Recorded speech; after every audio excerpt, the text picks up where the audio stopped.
Assalamualaikum warahmatullahi wabarakatuh. Perkenalkan, kami dari kelompok 1 akan mempresentasikan materi tentang kupola furnis. Sebelum kita masuk ke dalam materinya, alangkah baiknya saya perkenalkan dulu teman-teman kelompok saya. Yang pertama yaitu saya sendiri atas nama Solihin, yang kedua atas nama Sri Ayu Lestari Asli, yang ketiga atas nama Nirwansyah, yang keempat atas nama Riz Muhammad Nofal Ikhwan, yang kelima atas nama Veronica Riestasari, dan yang keenam atas nama Tegar Satrio Wibowo. Sebelum kita masuk ke dalam materinya, alangkah baiknya saya membacakan pembagian tugas untuk mempresentasikan materi kupola furnis. Slide pertama dibawakan oleh saya sendiri, slide kedua dibawakan oleh saudari Veronica Riestasari, slide ketiga dibawakan oleh saudari Sri Ayu Lestari, slide keempat dan 5 akan dipresentasikan oleh saudara Nirwansyah, slide keenam akan dipresentasikan oleh saudara Riz Muhammad Nofal Ikhwan, slide ketujuh akan dibacakan oleh saudara Tegar Satrio Wibowo, dan slide ke-8 dan penutup akan dibawakan langsung oleh saya. Tanpa berlama-lama lagi, alangkah baiknya kita mengefisienkan waktu. Marilah kita masuk ke slide kedua. Kepada saudara Veronica Riestasari, saya persilakan. Baik, terima kasih atas kesempatannya moderator. Adapun definisi dari furnas kupola adalah jenis tungku atau alat pemanas yang digunakan dalam proses peluburan logam, khususnya untuk logam-logam seperti besi cor, baja, dan paduan logam lainnya. Furnas kupola biasanya digunakan dalam industri pengecoran logam untuk meleburkan bahan mentah logam dan menciptakan logam cair yang dapat dicetak menjadi bentuk yang diinginkan. Adapun prinsip kerja dari furnas kupola didasarkan pada prinsip peluburan logam dengan pemanasan tinggi menggunakan bahan bakar padat seperti batu bara atau kokas. Udara yang ditiupkan membantu dalam pembakaran bahan bakar dan menciptakan suhu yang cukup tinggi untuk melebur bahan mentah logam yang kemudian dipisahkan menjadi logam cair dan slag sebelum logam cair tersebut dituang untuk pembentukan produk akhir. Sekian dari saya kembalikan ke moderator. Baik, itulah tadi materi yang dipaparkan oleh saudari Veronica Riestasari. Kepada saudari saya ucapkan terima kasih. Selanjutnya kita masuk ke presentator ketiga, yaitu saudara Sri Ayu Lestari. Kepada saudari saya persilakan. Baik, terima kasih kepada moderator atas kesempatannya. Kemudian lanjut pada bagian-bagian furnis kupola. Adapun bagian-bagian yang pertama yaitu tungku, di mana tungku ini merupakan casing yang terbuat dari baja tahan panas yang tebal dan memiliki isolasi refraktori di dalamnya untuk menahan panas tinggi yang dihasilkan selama proses. Adapun fungsinya yaitu sebagai tempat utama di mana proses peleburan logam terjadi. Kemudian ada saluran pengisian atau charging door. Charging door berada pada bagian atas tungku. Ini adalah pintu besar yang dapat dibuka untuk memasukkan bahan baku seperti batu bara, kokas, batu kapur, dan besi tua ke dalam tungku. Adapun fungsinya yaitu sebagai tempat dimasukkannya bahan baku ke dalam tungku. Terus kemudian bagian yang selanjutnya ada rongga pembakaran atau combustion chamber. Terus kemudian ada blower, di mana blower ini merupakan saluran atau cerobong yang memungkinkan gas hasil pembakaran, debu, dan uap keluar dari tungku ke lingkungan luar. Ini juga sering dilengkapi dengan sistem penangkapan debu untuk mengurangi emisi ke lingkungan. Adapun fungsinya yaitu sebagai tempat gas hasil pembakaran dan uap dikeluarkan dari tungku. Terus yang terakhir ada tuyer atau saluran udara. Tuyer adalah saluran pipa atau pipa tembaga yang memungkinkan udara yang ditekan masuk ke dalam tungku melalui dasar tungku. Udara ini membantu dalam pembakaran bahan bakar untuk menghasilkan panas yang diperlukan untuk melebur logam. Adapun fungsinya yaitu sebagai pengatur pasokan udara ke dalam tungku. Itu tadi penjelasan mengenai bagian-bagian dari furnis kupola. Selanjutnya saya berikan kepada moderator. Baik, itulah tadi materi yang dibawakan oleh saudari Sri Ayu Lestari. Kepada saudari saya ucapkan banyak terima kasih. Selanjutnya kita masuk ke presentator keempat, yaitu saudara Nirwansyah. Kepada saudara saya persilakan. Baik, terima kasih atas kesempatannya moderator. Jadi saya akan mencoba memaparkan tentang bagaimana mekanisme kerja dari kupola furnis ini.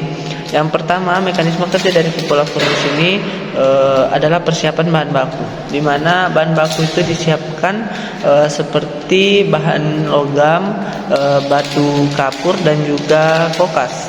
Nah, tiga bahan utama ini disiapkan dan dimasukkan melalui bagian atas dari atau bagian input dari kupola furnis ini. Nah, yang kedua adalah ketika bahan telah dimasukkan ke dalam kupola furnis, kemudian terjadi pembakaran bahan bakar, di mana uap panas ditiupkan melalui tuyer, dan juga pembakaran terjadi. Di sana pembakaran terjadi. Setelah uap panas ditiupkan masuk ke dalam tuyer, terjadi pemanasan. Pemanasan yang dimaksud di sini adalah pemanasan bahan bakar, di mana ketika uap panas telah dimasukkan ke dalam kupola furnis, bahan bakar yang dimaksud adalah batu bara, di mana batu bara akan melakukan pemanasan sehingga membuat logam-logam dengan batu kapur ini ikatannya lebih renggang sehingga melewati tahap filtrasi pada kupola furnis. Nah, setelah proses pemanasan terjadi reaksi reduksi. Reaksi reduksi di sini merupakan ketika bahan-bahan telah mencapai titik cair dan juga bereaksi satu sama lain. Selanjutnya adalah proses pencucian, di mana proses pencucian ini adalah proses di mana batu kapur telah mencapai titik renggangnya sehingga batu kapur terbagi menjadi CaO dan juga CO2, sehingga CaO ini bereaksi dengan logam besi yang sudah lama atau kotoran-kotoran yang berada pada logam cair sehingga membuat logam itu lebih murni. Nah, setelah proses pencucian atau pemurnian dengan batu kapur, selanjutnya adalah proses pengeluaran logam cair. Proses pengeluaran logam cair yang dimaksud adalah hasil dari proses kupola furnis ini. Dan setelah logam cair diperoleh, logam cair tersebut akan ditampung di penampungan atau cetakan logam. Oke, baik, lanjut kepada reaksi kimia yang terjadi. Jadi reaksi apa yang terjadi pada saat proses yang terjadi di kupola furnis? Yang pertama, reaksi kimia pertama terjadi pada saat pembakaran bahan bakar, di mana uap panas dihembuskan melalui tuyer, dan pembakaran pertama terjadi pada batu bara, di mana karbon bereaksi dengan oksigen dengan suhu tinggi menghasilkan karbon dioksida dan karbon monoksida. Reaksi kimia kedua terjadi pada saat reduksi biji besi. Reduksi biji besi di mana ketika dia sudah mencapai titik lelehnya, besi ini akan bereaksi dengan karbon monoksida yang dihasilkan pada saat pembakaran batu bara. Besi ini akan bereaksi dengan karbon monoksida menghasilkan Fe, menghasilkan besi tentunya, karbon dioksida, dan juga Fe3O4. Dan besi 3 dan karbon dioksida. Karbon dioksida kembali menjadi asap. Yang ketiga itu adalah pencucian dan penghilangan kotoran. Reaksi kimia terjadi pada saat pencucian dan penghilangan kotoran. Artinya pada saat pencucian ini, batu kapur yang dimasukkan bersamaan dengan bahan baku ini terjadi perenggangan ikatan, di mana ikatan dari kalsium yang terjadi di batu kapur CaCO3 akan mengambil satu buah oksigen dari CO3-nya, jadi menjadi kalsium monoksida dan juga karbon dioksida. Sekali lagi, karbon dioksidanya itu kembali menjadi asap, dan karbon monoksidanya akan bereaksi dengan oksida-oksida besi. Nah, lanjut kepada reaksi kimia yang terakhir yang terjadi pada penghilangan oksida besi. Setelah proses perenggangan yang terjadi pada batu kapur, kalsium monoksida akan bereaksi dengan oksida besi atau kotoran-kotoran yang berada pada besi sehingga terjadi proses pemurnian. Itu saja reaksi kimia yang terjadi di kupola furnace. Saya kembalikan ke moderator. Itulah tadi materi yang dipaparkan oleh saudara Nirwansyah. Kepadanya kami ucapkan banyak terima kasih. Selanjutnya kita masuk ke dalam presentator yang kelima, yaitu saudara Riz Muhammad Noval Ikhwan. Kepada saudara saya persilakan. Terima kasih atas kesempatan yang telah diberikan moderator. Di sini saya ingin menjelaskan mengenai tentang perhitungan. Yang pertama, perhitungan yang saya ingin jelaskan yaitu kapasitas furnace. Di mana kapasitas furnace yaitu memiliki rumus. Yang pertama, berat logam yang diinginkan dalam suatu siklus per waktu siklus peleburan. Jadi contoh, berat logam yang diinginkan adalah 10 ton dalam satu siklus, kemudian kita waktunya 8 jam, maka kapasitasnya itu 1,25 ton per jam. Kemudian yang kedua yaitu konsumsi bahan bakar, di mana konsumsi bahan bakar yaitu jumlah bahan bakar yang dibutuhkan per ton logam kali total logam yang dihasilkan. Jadi contoh, jika konsumsi bahan bakar per ton logam adalah 150 kg, maka untuk ton 10 logam yaitu 150 kg per ton dikali dengan 10 ton maka menghasilkan 1500 kg atau sama dengan 1,5 ton. Kemudian yang ketiga yaitu ada kebutuhan energi. Kebutuhan energi yang dihasilkan yaitu kapasitas tungku kali dengan energi yang dibutuhkan per unit kapasitas. Jadi contoh, jika energi yang dibutuhkan adalah 2000 megajoule per ton dan kapasitas tungku 1,25 ton per jam, maka kebutuhan energi yaitu 1,25 ton per jam dikali dengan 2000 megajoule per ton sama dengan 2500 megajoule per jam. Kemudian yang terakhir adalah efisiensi tungku. Efisiensi tungku adalah energi yang diperoleh bagi energi yang diinput kali 100. Jadi contoh, jika energi yang diperoleh dalam proses peleburan adalah 1800 megajoule dan energi yang diinput adalah 2500 megajoule, maka efisiensinya yaitu 1800 megajoule per 2500 megajoule kali 100 sama dengan 72%. Mungkin hanya itu yang bisa saya paparkan.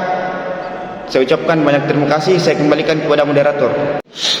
Baik, itulah tadi materi yang dibawakan oleh saudara Riz Muhammad Noval Ikhwan. Kepadanya kami ucapkan banyak terima kasih.